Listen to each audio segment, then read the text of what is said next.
Hello, and welcome back to another entry into this little character introduction mini-series that we'll be doing for our Sunstriders channel.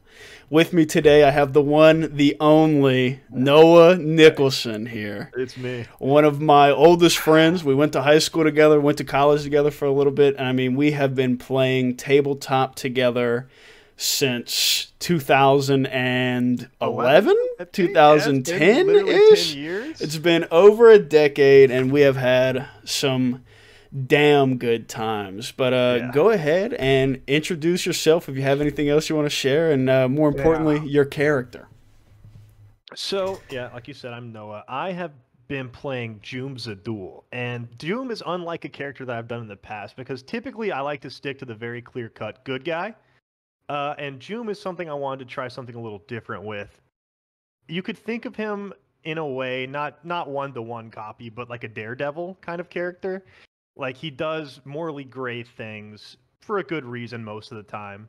And I wanted to just play with the idea, especially in Star Wars, because you have the morality system in there, and your actions have a true mechanical consequence, as opposed to just like a storyline and fictitious one. There's a number associated at the end of the campaign with what I do. So that's what I tried to do with this character, and we're going to see where that takes us. I'm interested to see what Joom's up to. Oh, absolutely. I mean, you've been killing it so far.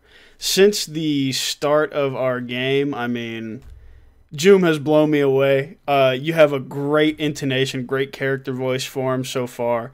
And I mean, he's made tough decisions already. Yeah. I mean, we're 6 sessions in, and Joom has really blown me away. Yeah.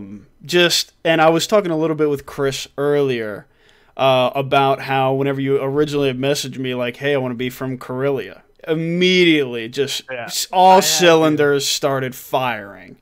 So with that and his kind of little former character history there, and you specifically, not wanting to go too in detail, not take away too much, but being a member of the Hand and being tied into post-First Order governmental Corellia, I mean, it's just an incredible melting pot, and I can't wait to see it's awesome. what comes out of it. I didn't know Chris was going to be playing Declan. I didn't know that was the character that was going on. So, like, I didn't want to infringe on it, because at first, like, I was thinking about the question I asked Chris before I made Joom was, like, I wanted to be a character that was claiming to be from Corellia, kind of scummy, like, what do you think whenever the phrase pops in your head? Yeah, I'm from Corellia. And he said Declan Birdhouse, and I was like, okay, so, okay. I don't want to go too far in that direction, so I kind of went a different way to where he's still tied into the government, kind of doing gang law, and then he's got some backstory there that we'll go into throughout the campaign, I'm sure. Oh, absolutely. But yeah, that's kind of where the inspiration came from. And then I knew the moment that I finally committed to it was in the end of that big fight where that boss did go down. And that was the moment where I full sent. I was like, if I'm going to do it, I want to try and actually do it. So, you know. Hey, and God, I wish we had it recorded, man. It's unfortunate. But I know, but I'm thinking about ways to try and do it justice with like a voiceover or something like that. I'll figure it out, because I mean it is going to be a pivotal character moment for sure, and I can only imagine the ripples that are going to come off of it after that. Speaking of, with that in mind, coming into Joom like fully now that we're kind of settling in, have your goals now, are they different than what you had in mind making Joom for the first time?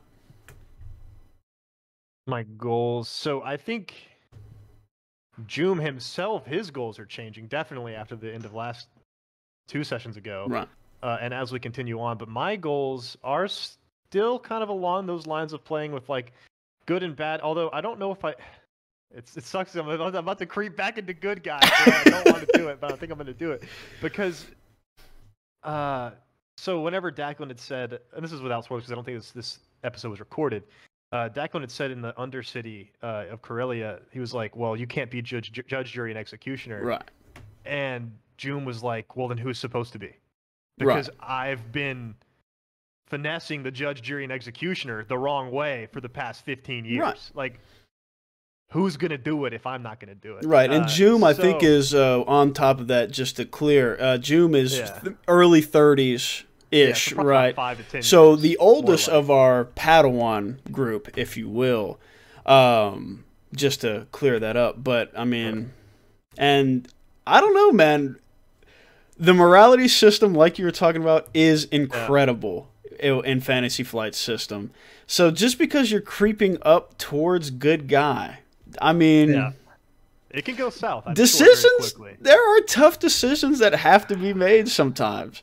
And by sometimes, I mean, I will ensure that there are going to be tough decisions that have to be made. And the group is, I mean, the group's incredible. The group that we're running with right now, I have no complaints with. Everybody's character is really meshing incredibly well. And who knows? I mean, yeah, we're trending towards the light right now. In a big way. But a few of our visions, and particularly with the growing sort of nemesis threat that we have sort of lining up now with the reclaimants, who knows?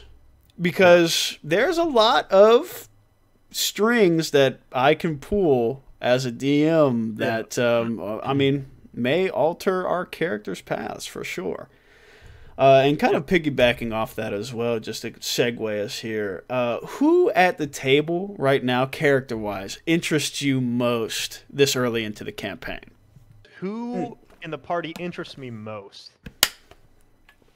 Correct. That's a good one because I have a lot of interest in Raz because he is just finding him. He's coming into his own in the universe. He doesn't know where he stands. Also in Nautilin. But that being said, I mean, the clear parallel with Nox. I mean, whether it was intentional or not, it's kind of hard to overlook at this point. Definitely was pretty liberal with the dark side usage whenever we discovered that Force Nexus back on Nauhada? Nauhada? Is that right. The shard cave on Nauhada? Right. So he was liberal with that, and then Raz kind of followed suit, but I don't think on his own volition so much as just carelessness. I don't think his was as intentional as Nox's was. Right. I mean, God, and that was an early one that we were without Chris, and we had just decided to go ahead and trudge forward with the game. And I mean, good Lord, it ended up being monumental as a fundamental sort of session for us. Little introduction to the Force without your kind of established master, an established safe spot, if you will. Yeah. But you just kind of had to delve through with a little bit of a nefarious lead from Czar. So to see where people were trending, which was interesting. Right. But that being said, I think Declan probably has to be the most interesting guy at the table right now, just because he's got so much established already. He's our mentor, and clearly things are building up to come to a boiling point with his storyline sometime in the future. I'm right, sure. And it's not. I mean, it won't just be his storyline for long. I know we kind of talked post last session about my original plans. If you had went out of the med center while you had that week of downtime by yourself. And, I mean, without that, it's still kind of separated. But this week, I assure you... They all know. Right. This weekend will be... It should be an experience, for sure. I'm excited for it. Got the saber, too, man. Yeah. And, with that as well. Had a chance to... with Joom and Declan. I won't say it too much because I'm sure that video is going to go live. I think we have that one recorded. We do have that one recorded, yes. But just a little light spoilers because I just actually talked about it with Dom in his interview as well. Not necessarily the implications, but how the dice just landed right for our randomization. That's cool. Yeah, and I mean... So I definitely think Joom has the closest connection to the party with Declan. I feel like Raz and Nox are trending towards each other. Right, and I definitely think I definitely see that as well. And it fit. I mean, you're the oldest. You have a little bit more, or a lot more life experience than Nox and Raz both combined, almost. And I mean, Declan's just that old soul, man. And yeah. also, Declan was a troubled youth. Declan also is becoming increasingly more apparent. Right, as more and more is figured out. But even like Declan never, if your watchers know about the morality scale in FFG's Force and Destiny, Declan never cracked 70. And it wasn't close. Wow. Declan never in 500 play hours. Declan never cracked 70. I mean, did he get 30? No. He never cracked 30. I mean, it was hard. I think the lowest I got him, I would have to check my rat's nest of notes from that game. I know at some point he said he dropped like 30 points. I got him at like 36. Swing.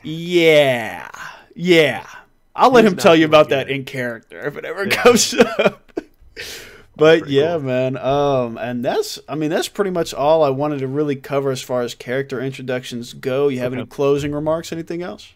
Nope. Definitely excited to see more from the. I don't know if we left the station yet, but the Force Ghost we found there. Correct. I think we ended on. That was right where we ended. I'm excited to see more from that more from Avar Chris. So if you've been keeping up with the High Republic books, a little name drop, little High Republic connection. So we'll see where it goes. Well, awesome. Hey, thanks for your time today, man. Hopefully we can do this again in another campaign. We'll see. Oh, I'm excited. All right, brother. Thank you. All right, later, man.